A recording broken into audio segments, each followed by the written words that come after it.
Palabras de alegría y esperanza. Es el domingo 14 del tiempo ordinario y la lectura de Lucas 10, 1, 12, 17, 20. Y el comentario es del padre Fernando Armelini.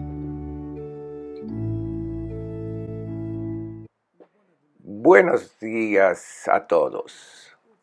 En el Evangelio de la semana pasada hemos escuchado la respuesta que Jesús dio a esa persona que se había presentado diciendo que estaba dispuesto a todo para poder seguir a Jesús.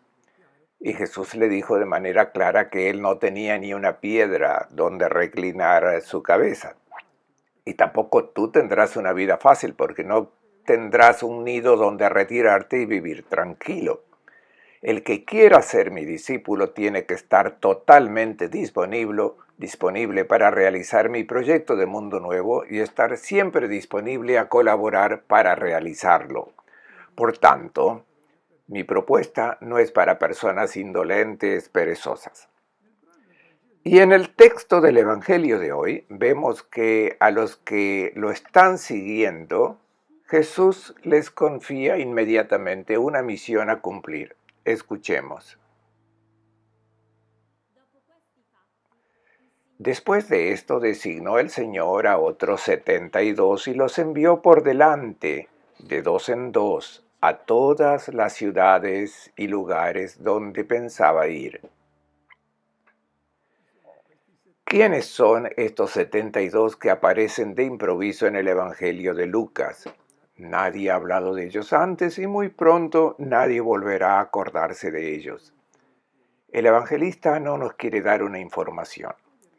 Para comprender el mensaje debemos interpretar el mensaje simbólico de los números en la Biblia. El número 72 indica a todas las naciones de la tierra. Existía Israel y luego 72 naciones paganas que constituían la humanidad entera. El número 72 es el resultado de 6 veces 12. El número 6 es simbólico de la imperfección. Aún falta 1 para llegar a 7. Si a estos 6 por 12 añadimos las 12 tribus de Israel, tenemos el número 7, que indica la perfección, la totalidad, el infinito. El evangelista nos quiere decir que el diseño de Dios sobre el mundo se realizará cuando todas las naciones de la tierra, primeramente Israel, pero luego todas las demás naciones, habrán oído y aceptado el Evangelio. De hecho, en el Evangelio de Lucas, los 12 ya han sido enviados a las 12 tribus de Israel. Y ahora estos 72 son enviados a todos los pueblos del mundo. El segundo mensaje es el siguiente. Estos 72 no pertenecen al grupo de los apóstoles, de los 12. Son simples discípulos, de laicos, diríamos nosotros hoy. La misión de llevar el Evangelio al mundo y llegar a todos los pueblos en este diseño de salvación no está confiada a la jerarquía, al clero, sino a todos los bautizados.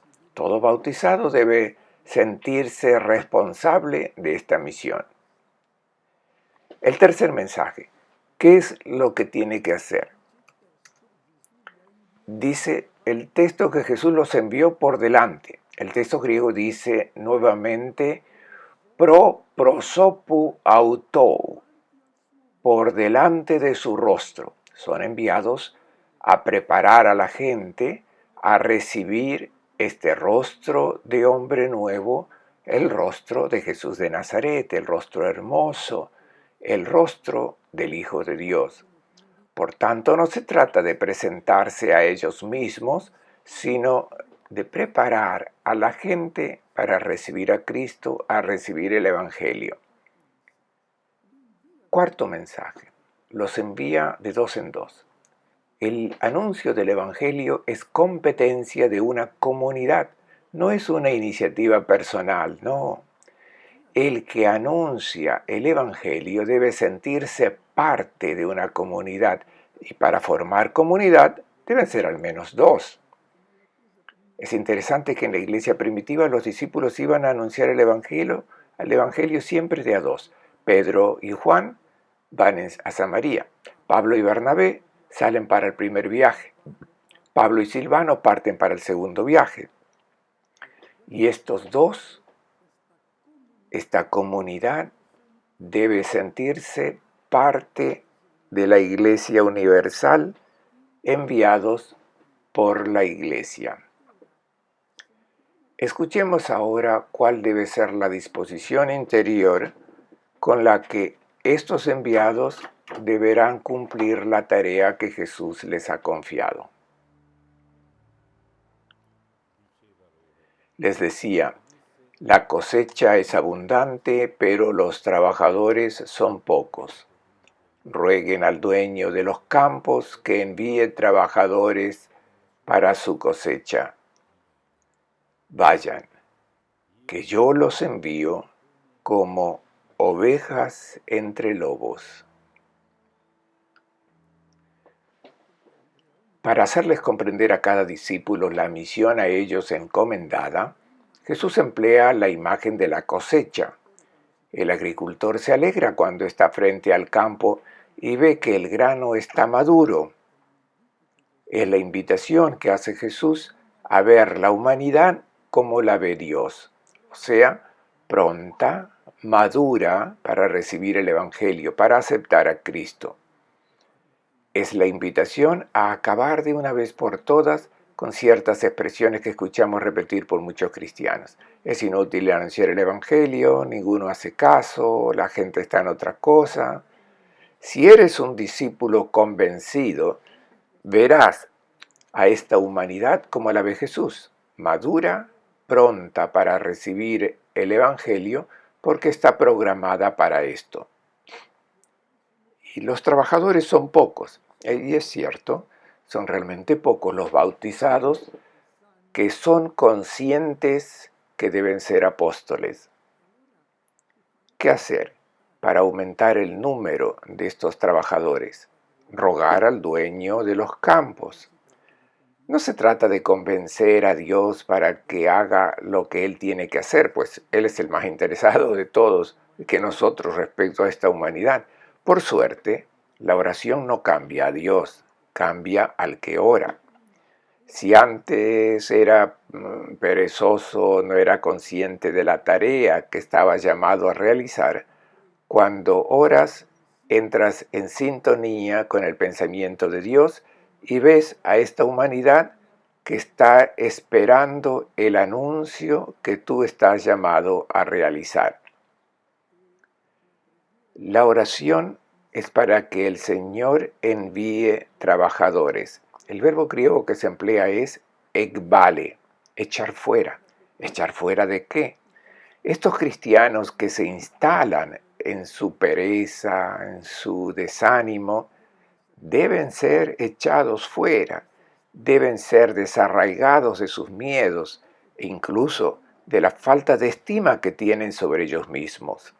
¿Cuántas veces escuchamos a cristianos que dicen, yo no estoy hecho para ir a anunciar, trato de hacer lo que puedo? No, la oración te saca hasta de esta pusilanimidad, te libra del pudor para presentarte como creyente en una sociedad donde la propuesta que hace Cristo no está de moda.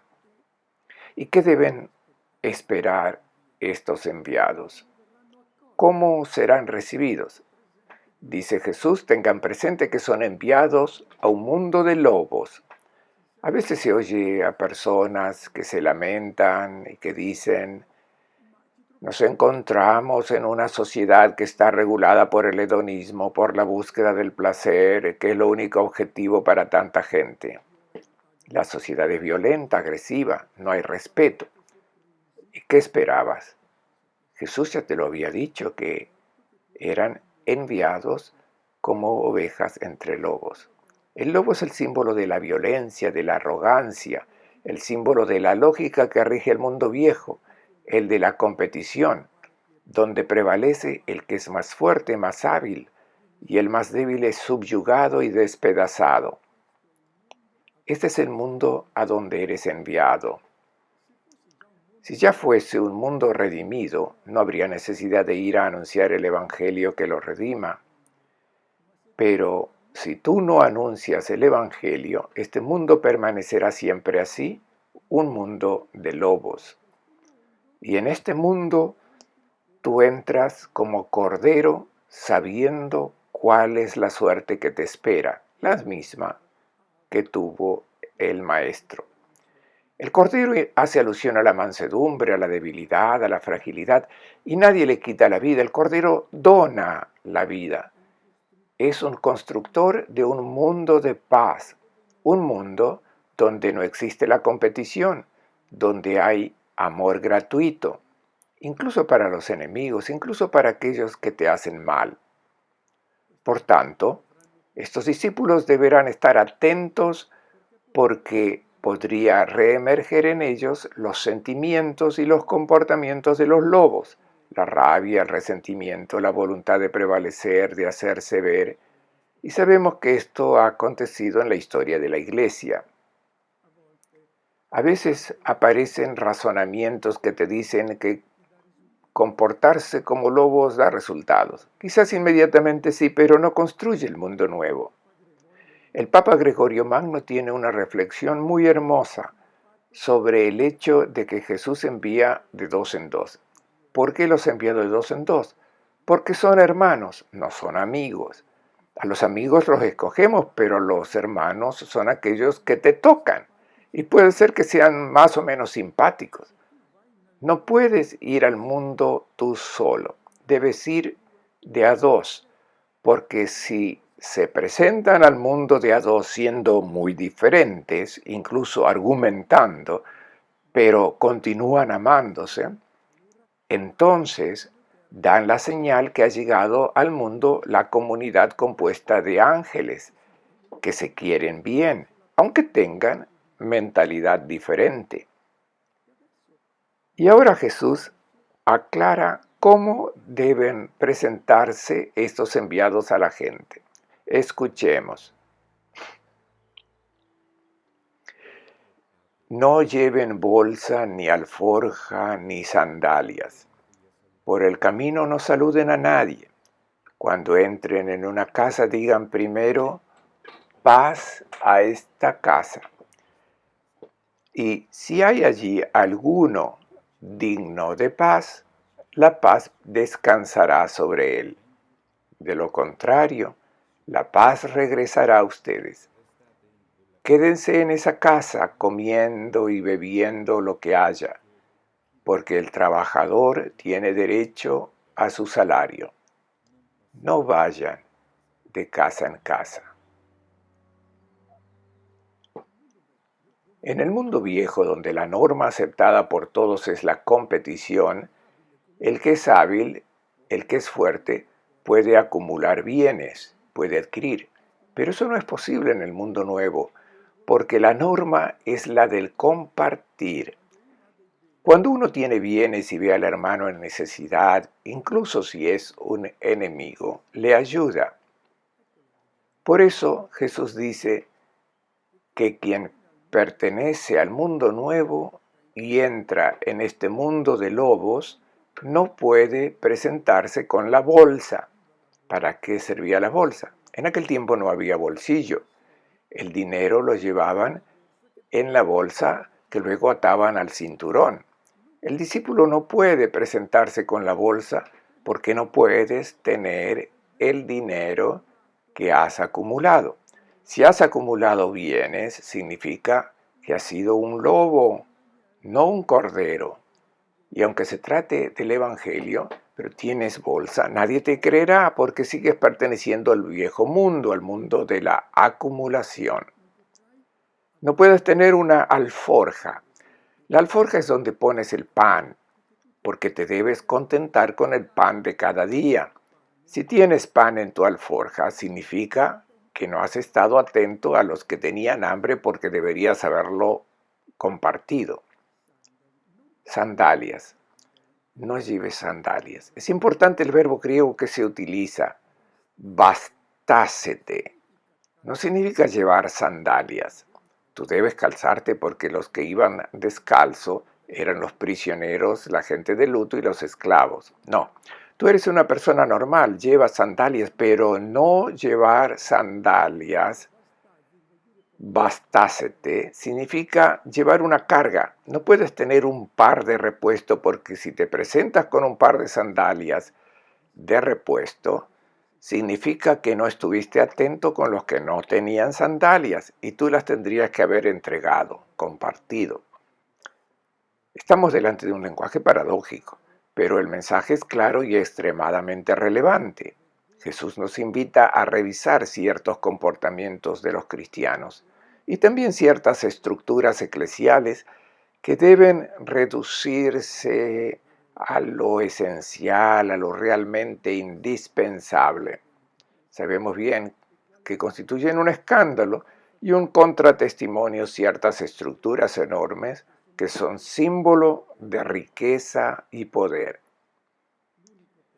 El único tesoro con el que se presenta el discípulo es el mensaje del Evangelio que anuncia. No es una ideología que debe imponer, es una propuesta de vida.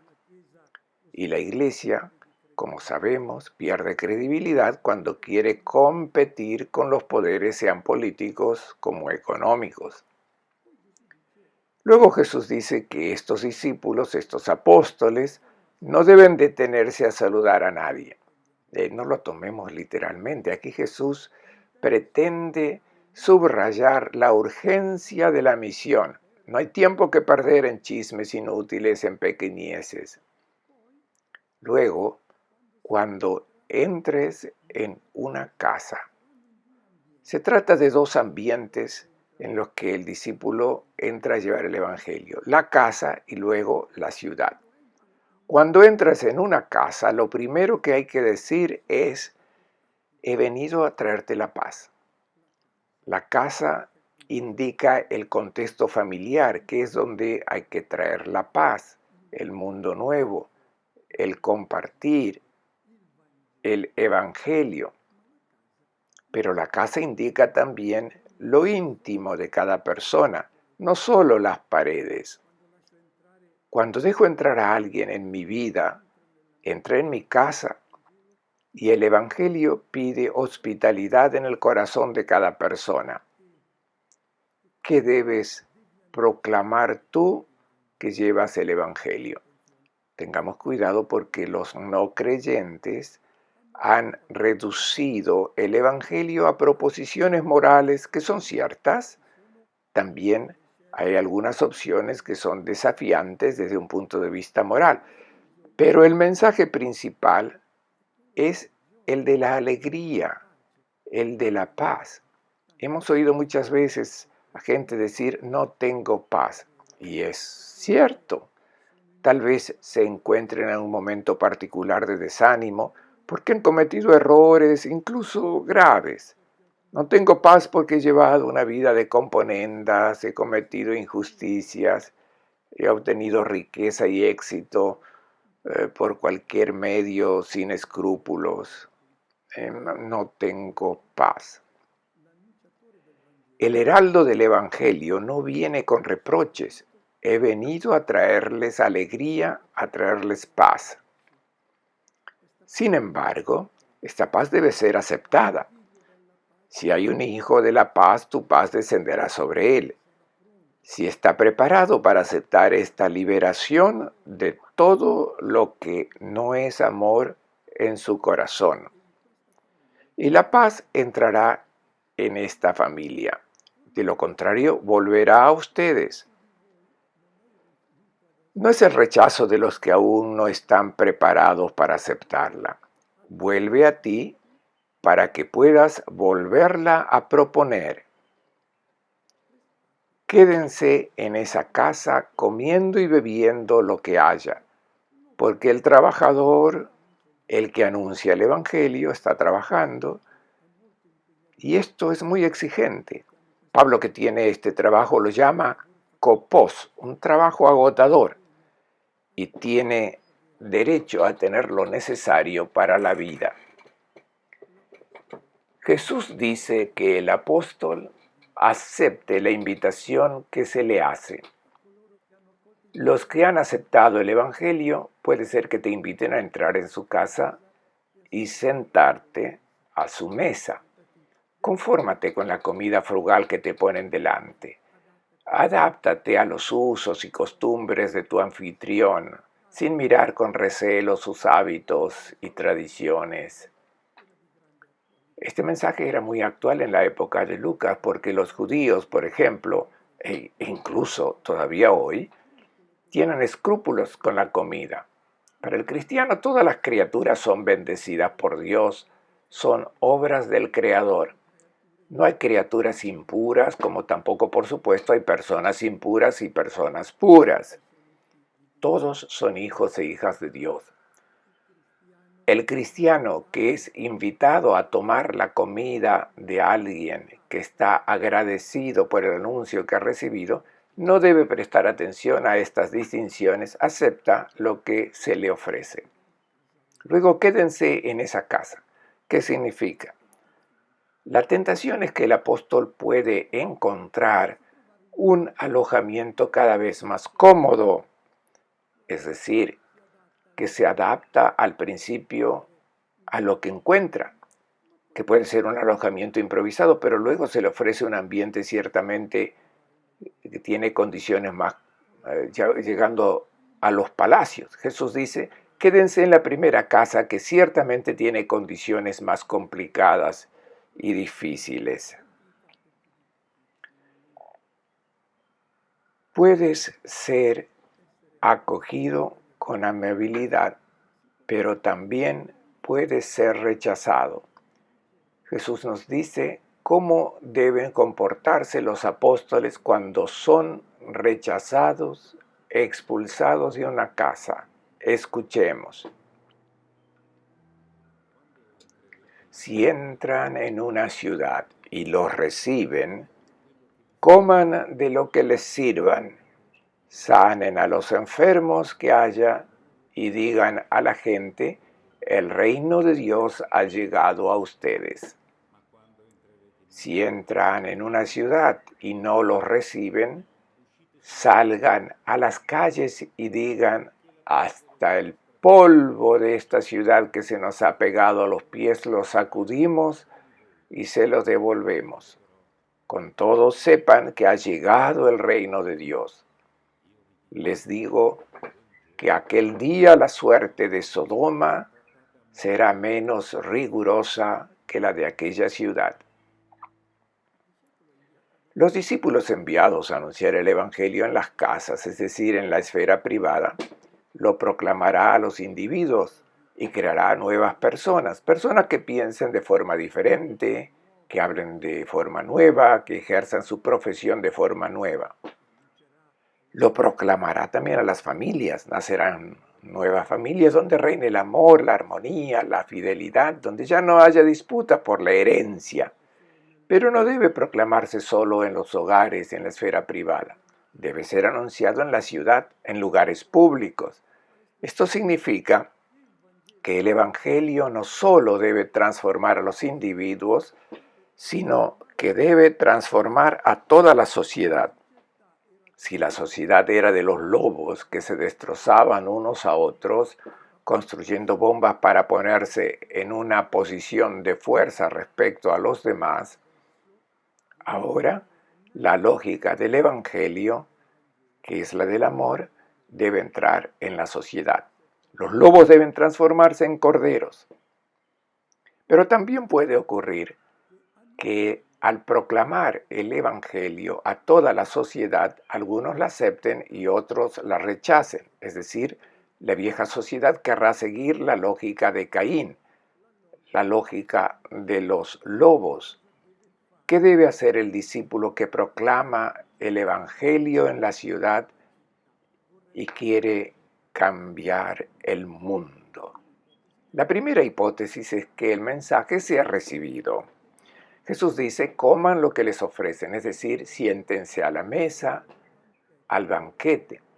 Esto significa entrar en armonía con estas sociedades a las que quieren anunciar el Evangelio. Significa que no deben tener prejuicios ideológicos, culturales, políticos y menos aún religiosos. Adaptarse y respetar las costumbres locales, respetar las culturas de cada pueblo. Esto significa comer lo que les ofrecen. Cuando uno se sienta a la mesa, significa que existe armonía y respeto. Luego, cuidar de los enfermos que están allí. Es hermoso el verbo griego, serapeuete. No significa presentarse y demostrar que sabes hacer milagros sustituyendo a los médicos. No, nada de eso. Cuidar de los enfermos, de los débiles, y háganlo con alegría. La Iglesia se ha comportado muy bien en este aspecto. Todos conocemos muy bien a los santos de la caridad, e incluso hoy en día allí donde hay situaciones de penuria, lo sabemos, sin hacer ruido, sin hacerse ver, hay quienes anuncian y practican el Evangelio. Pero también puede ocurrir que se rechace, que la vieja sociedad quiera seguir como siempre con la lógica de los lobos. ¿Y qué deben hacer? Sacúdanse el polvo de sus pies y digan a esta gente que nosotros no tenemos nada que ver con ustedes. Tengamos cuidado de entender bien estas palabras de Jesús, porque si se toman literalmente, contradicen todo lo demás del Evangelio. Piensen solamente en la reacción que tuvo Jesús con Santiago y Juan, que querían hacer llover fuego del cielo sobre los samaritanos. ¿Qué significa sacudir el polvo de sus pies? Los judíos, cuando salían de la tierra de Israel e iban a tierras paganas, al regresar no querían contaminar la tierra santa con el polvo de la tierra pagana. Así que se sacudían todo este polvo de sus pies. Jesús quiere decir que cuando se relacionan con una sociedad que aún se rige por la lógica antigua de la competición y son rechazados, tengan cuidado para que nada se quede pegado de la lógica pagana con la que han entrado en diálogo. Significa que el dialogar no significa aceptar acuerdos y renunciar a la propia identidad como creyente. A veces para ser simpático, para mostrarse al día, el cristiano puede tener la tentación de hacer que el Evangelio pierda su sabor para hacerlo más aceptable a los destinatarios. No.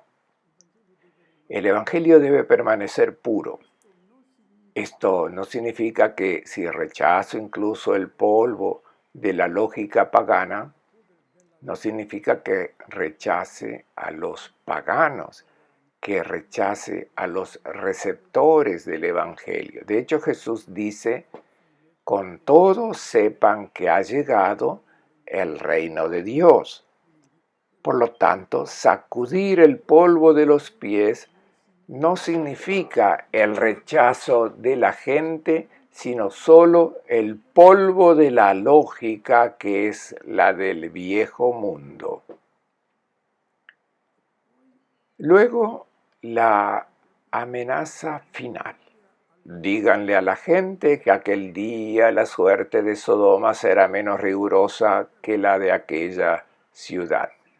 ¿Qué significa esto? Es el lenguaje crudo que los predicadores semitas usan a menudo. Quiero indicar solo una cosa, la gran responsabilidad que tienen los que rechazan el Evangelio. Se arruinan como se arruinó Sodoma, que rechazaron a los ángeles que les habían enviado. Una sociedad que rechaza el Evangelio seguirá siendo una sociedad de lobos y por lo tanto se perjudica a sí misma. Esto es lo que significa la imagen de Sodoma.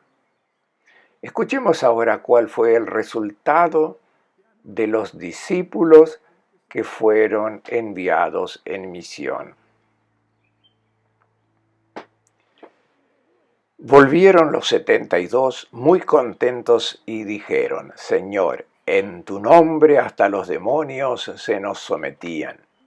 Les contestó: estaba viendo a Satanás caer como un rayo del cielo.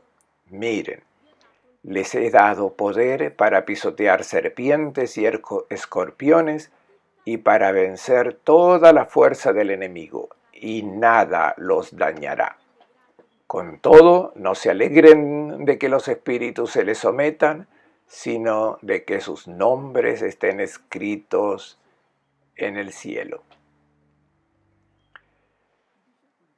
Los discípulos que han cumplido bien su misión vuelven a Jesús llenos de alegría. La alegría es siempre el signo de la presencia de Dios. Han cumplido bien su misión y se sorprenden. Le dicen a Jesús: hemos visto que ante la proclamación de tu evangelio, los demonios han empezado a retroceder, a ser derrotados. Y Jesús confirma su impresión. Estaba viendo a Satanás caer como un rayo del cielo. ¿Qué significan estas imágenes utilizadas por los discípulos y por Jesús? Los demonios, Satanás. Son los que gobiernan el viejo mundo, los que crean la sociedad de los lobos antes de la proclamación del Evangelio. ¿Quiénes son estos demonios? Son los ídolos que gobernaban el mundo. Son los que dirigen la vieja sociedad. ¿Quién mueve el mundo viejo? El dinero, el apego a los bienes, el éxito de la carrera, la visibilidad, el dominio sobre los demás. Estos son los demonios que crean la vieja sociedad. Cuando llega el Evangelio, estos demonios están condenados a la derrota. Nosotros pensamos que estos demonios siempre gobernarán el mundo. No es cierto. La proclamación del Evangelio, y estos fieles discípulos lo han experimentado, la proclamación del Evangelio es más fuerte. Muchas veces los cristianos no tenemos la certeza, no tenemos esta fe de que la palabra del Maestro cambia los corazones y cambia la sociedad. Es una victoria imparable. Ahora se emplea una imagen bíblica. Les he dado poder para caminar sobre serpientes y escorpiones, sobre todo poder del enemigo, nada podrá dañarlos. Notemos que nos dice que haya eliminado el encuentro con animales peligrosos del camino de los discípulos. No. Estos demonios son siempre peligrosos y debemos seguir enfrentándolos. Jesús dice: pueden caminar entre estas bestias peligrosas, pero no serán presa de ellas. Jesús no promete una vida fácil, sino una vida victoriosa. Si tenemos fe en el poder del Evangelio que proclamamos. ¿Quiénes son estas serpientes y escorpiones? Recordemos el Salmo 91 que todos conocemos. El Señor a sus ángeles ordenará que te guarden en tus caminos, te llevarán en sus palmas para que tu pie no tropiece en la piedra. Y continúa: caminarás sobre leones y víboras, pisotearás cachorros y dragones. Estas son imágenes para decir que el discípulo no debe temer. A su lado está el Señor y el poder del Evangelio. Estos enviados encontrarán oposición. Los animales peligrosos estarán ahí, pero serán pisoteados por el discípulo. No la gente, sino la lógica del mundo viejo. Estos son los enemigos, el apego a las posesiones, al dinero, a la carrera. Estos son los enemigos del Evangelio. Entonces, estas palabras de Jesús suenan como condena de todo pesimismo. Son una negación de todos los que solo hacen es afligirse y repetir desconsoladamente: el mundo será siempre peor. No es verdad. Quien dice estas cosas significa que no creen en el poder del Evangelio. Jesús prometió que el que proclama el Evangelio será testigo de estos cambios radicales en el mundo viejo. Verá nacer el mundo nuevo. Les deseo a todos un buen domingo y una buena semana.